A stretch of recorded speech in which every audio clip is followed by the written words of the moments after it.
Cuando nosotros hablamos, para hablar de contratación, pues primero entendemos entonces la contratación como pues, la acción de contratar.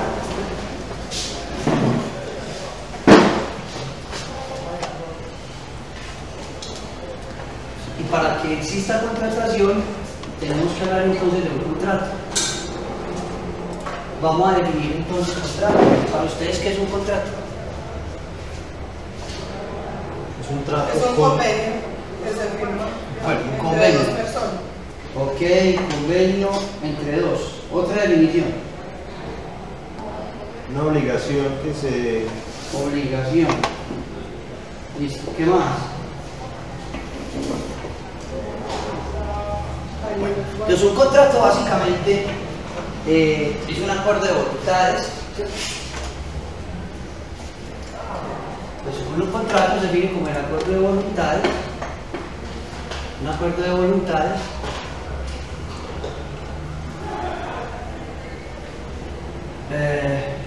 que se realiza con el fin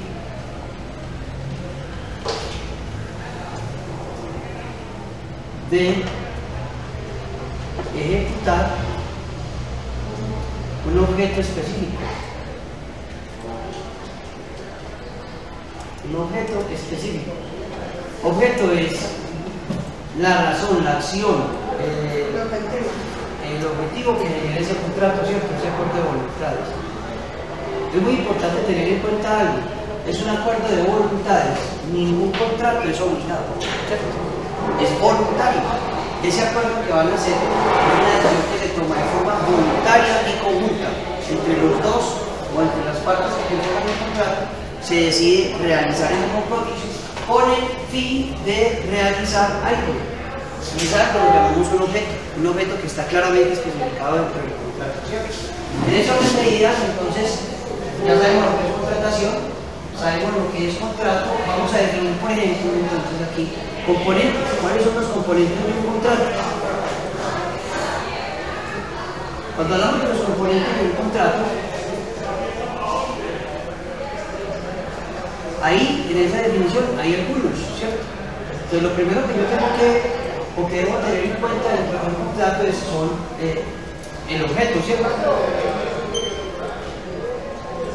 El objeto es lo que motiva el contrato, es la razón por la cual se firma o se suscribe ese contrato, ¿cierto? Es lo que motiva la realización del contrato.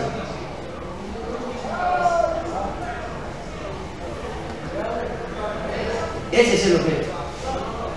Ese objeto debe tener unas características. El objeto en cualquier contrato debe ser un objeto claro, ¿cierto? Objetivo. En el momento, valga la redundancia, ¿cierto? Por eso se llama objeto, debe ser claro, no debe tener ningún tipo de imprecisión o vaguedad que genere, que pueda generar, por ejemplo, que alguna de las partes o cualquiera de los que están involucrados con el contrato no lo entiendan, ¿cierto? Otra característica importante del contrato es que tiene que ser un objeto lícito. Yo no puedo hacer un contrato que vaya en contra de lo que establece la ley o de lo que establece la norma, ¿cierto? Entonces debe de ser claro, claramente establecido y debe de ser lícito. Para que exista claridad en el objeto contractual, ese objeto debe ser completo, ¿cierto? Muy bien. Entonces, por objeto. Fíjense que acá hablamos de que hay un acuerdo de voluntades, no de voluntad. O sea que como mínimo deben haber dos partes. Entonces, las partes. Entonces, tenemos primero el objeto, luego tenemos las partes.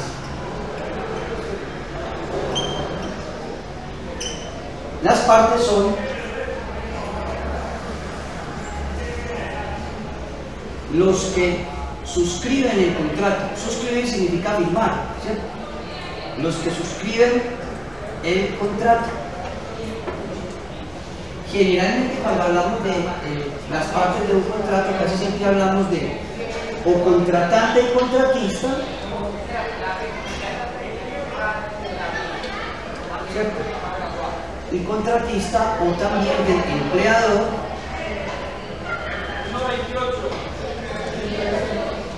y empleado, ¿cierto?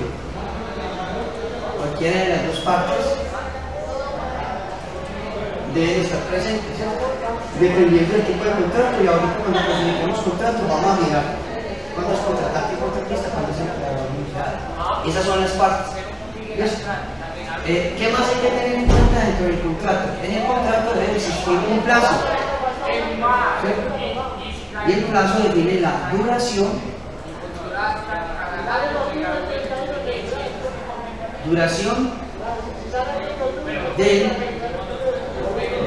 de la ejecución del objeto contractual. ¿Cuánto tiempo dura ese contrato?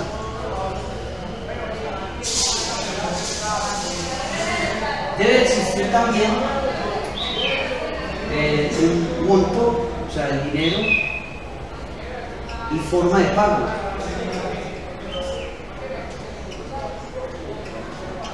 Monto y forma de pago. ¿Por cuánto? Pues qué valor es el contrato, cómo se va a pagar, se va a pagar todo de una vez, se va a pagar a través de un anticipo y el resto se va a pagar de forma periódica, dependiendo del periodo del libro, quincena, semana, mes, ¿cierto? Entonces, monto y forma de pago. Entonces, el valor del contrato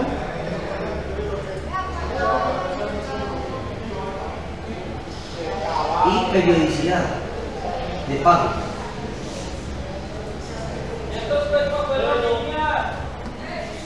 Otro componente del contrato es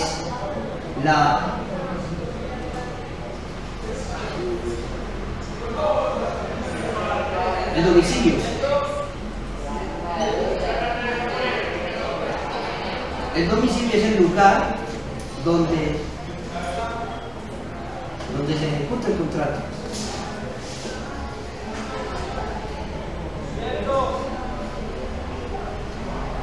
El objeto contractual. Ese domicilio debe estar muy bien definido, ¿cierto? Entonces no es edificio, hablando de nomenclatura, hablando de lugar específico, lo más claro posible, ¿cierto? Si es en todo el área metropolitana, es en toda el área metropolitana, si es en cualquier lugar del país, es en cualquier lugar del país, debe estar totalmente definido. Otro componente del contrato es la jurisdicción, que se confunde muchas veces con el tema del domicilio. Cuando nosotros hablamos de jurisdicción, estamos hablando de todo lo que tiene que ver con el marco normativo.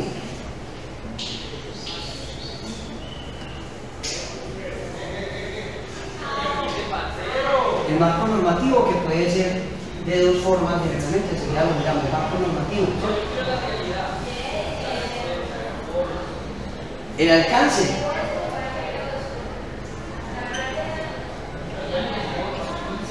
Cuando hablamos del alcance, estamos hablando de las responsabilidades.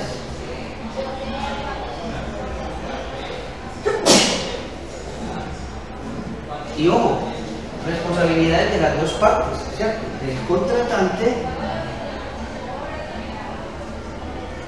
y del contratista. Muchas veces, por ejemplo, se habla de responsabilidades y obligaciones, ¿cierto? Contratante y contratista. Muy bien. Para que exista algo que se llama el equilibrio contractual, cuando nosotros generamos un contrato de trabajo o un contrato de obra, cualquier tipo de contrato, generalmente yo tengo que realizar una actividad, pero a mí me deben dar una contraprestación, me tienen que pagar, ¿estamos de acuerdo? ¿Cuándo se rompe ese equilibrio contractual? Cuando las condiciones definidas en la minuta del contrato cambian y desfavorece o desequilibra esas condiciones definidas en el contrato, ¿cierto? O no me paga y yo estoy trabajando, ¿cierto? O no estoy trabajando y me está pagando, o las condiciones en las que yo me debo desempeñar que están definidas en el contrato cambiaron, ¿estamos de acuerdo? Entonces, si a mí me están exigiendo, por ejemplo, rendimiento de revoques, el clima está frío, y el director del proyecto me está apretando porque voy retrasado y la culpa no es mía porque los morteros no secan rápido debido a que la temperatura está muy baja y la humedad relativa muy alta. Entonces, ¿yo qué tengo que hacer? Para no alterar el equilibrio contractual, además de la programación, yo le tengo que colocar al revocador reflectores, ¿cierto? Para que avance y se vayan secando los revoques, porque el problema no es de él, el problema es un problema atmosférico, ¿no? Y yo, como contratante, como parte contratante del contrato, tengo la obligación de darle los recursos necesarios para que el objeto contractual se cumpla. Yo le tendría que dar, en este caso, pues, el ejemplo que se me ocurre es ese. O si no, rompo el equilibrio contractual. Bien, entonces el alcance, la jurisdicción, forma de pago, plazo, domicilio, alcance, las partes. Muy bien. Esas son como los componentes básicos de un contrato. A eso le vamos a adicionar algo, que son los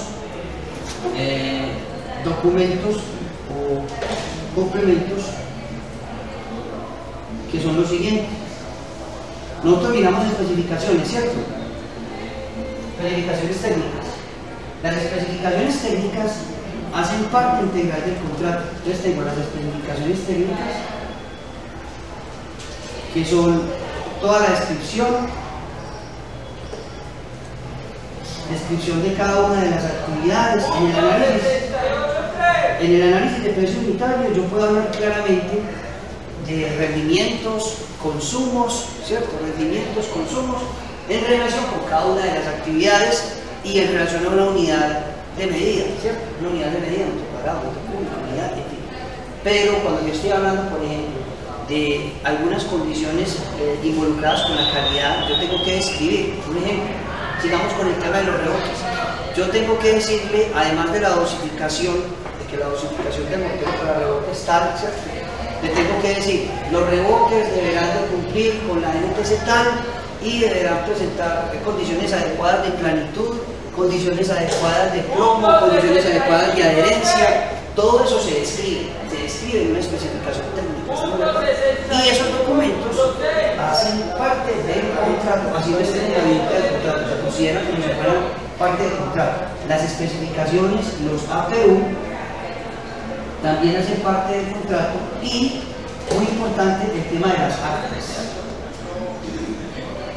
Recuerden que nosotros miramos actas en la clase pasada, ¿cierto que sí? Entonces hay varias actas, ya saben cuáles son, ¿cierto? Entonces las actas también hacen parte de ¿qué? Del contrato. Recuerden que dentro de las actas hay otro documento además que se llama otro sí. Eso lo miramos también, ¿o no? Sí. Recuerden que el otro sí es un documento que me permite hacer tres cosas, o modificaciones, o prórrogas, o adiciones. ¿Recuerden? Miramos eso. Entonces todo esto hace parte de ese contrato. Entonces ya sabemos lo que es contrato. Resulta que el contrato casi siempre, o sea, el contrato podría ser verbal o escrito, esa figura existe, la ley así lo define, pero en la realidad es muy difícil hablar en estos tiempos de contratos verbales, ¿cierto? Aunque se asumen y a veces se solucionan conflictos y se define que el contrato, por ejemplo, fue verbal y se presentan demandas, hay una cantidad de sentencias y una cantidad de cosas que definen que no existen. La figura existe, pero cuando uno está hablando de proyectos, los contratos generalmente son escritos, ¿estamos de acuerdo? Son escritos. Entonces, cuando hablamos de un contrato escrito, es una hoja, y ese elemento de papel se llama minuta. Esto se llama la minuta del contrato. Y la minuta del contrato maneja, así como las actas, una estructura básica. Generalmente tiene un número del contrato X, que generalmente maneja, por ejemplo, un encabezado.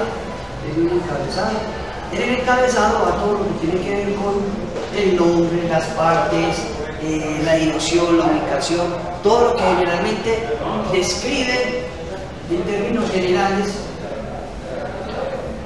ese contrato. Luego hay otra parte que es el cuerpo del contrato. Y el cuerpo del contrato generalmente se estructura de la siguiente forma, por capítulos y por parágrafos.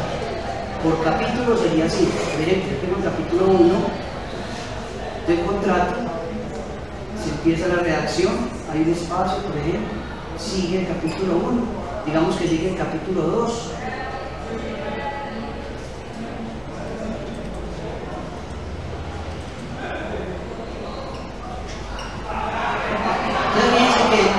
Este es un capítulo, pero ¿cuántos parágrafos tiene? Tiene dos, ¿cierto? Miren, aquí yo tengo uno y aquí tengo otro. Entonces yo podría decir en un acta o en otro documento relacionado con este contrato que podría ser del capítulo 2, parágrafo 2, o el capítulo 1, parágrafo 1, y así sucesivamente. ¿Estamos de acuerdo? Esa es la forma de estructurar los contratos casi siempre, ¿cierto? Y la parte final, que son las firmas. Todo esto se consigna generalmente con ese orden, las firmas. Y las firmas, pues cuando hablamos de firmar un contrato, estamos hablando de algo que se denomina suscripción. O sea, cuando yo suscribo, un contrato estoy firmando. Y no necesariamente tengo que iniciar con el contrato. Yo, por ejemplo, puedo suscribir la minuta del contrato y en la misma minuta que diga, este contrato se entenderá iniciado solo a partir del momento en que se firme el acta de inicio. Entonces, yo puedo suscribir hoy el contrato, pero eso no significa que tenga que iniciar con la ejecución del objeto contractual hoy, ¿cierto? Porque en el contrato dice que a partir del momento en que yo firme el acta de inicio, realmente el contrato se empieza a ejecutar. Bien, algunas veces se evita un plazo, otras veces no. Eso hay que saberlo manejar. Uno, por ejemplo, firma un contrato, por ejemplo, en lo privado, en lo público, que si ya lo vamos a mirar cómo es. Entonces, bueno, pues es lo siguiente, yo firmo con el contratista, suscribimos el contrato, no se firmó el acta de inicio, yo lo llamo a firmar el acta de inicio y el tipo de partido, él está incumpliendo el contrato, porque ya suscribió la minuta, ¿estamos de acuerdo? Y debe ir a firmar el acta de inicio cuando se le convoque a que la firme. Entonces, lo más adecuado es, ya, empezamos el contrato, en la misma minuta definir el acta de inicio se firma tal día, que quede por escrito, para que la gente no pierda, ¿cierto? Porque un contratista está trabajando y está trabajando por contrato, él puede quedar quieto porque está dejando de producir. ¿Estamos de acuerdo? Preguntas hasta acá. ¿Vamos bien?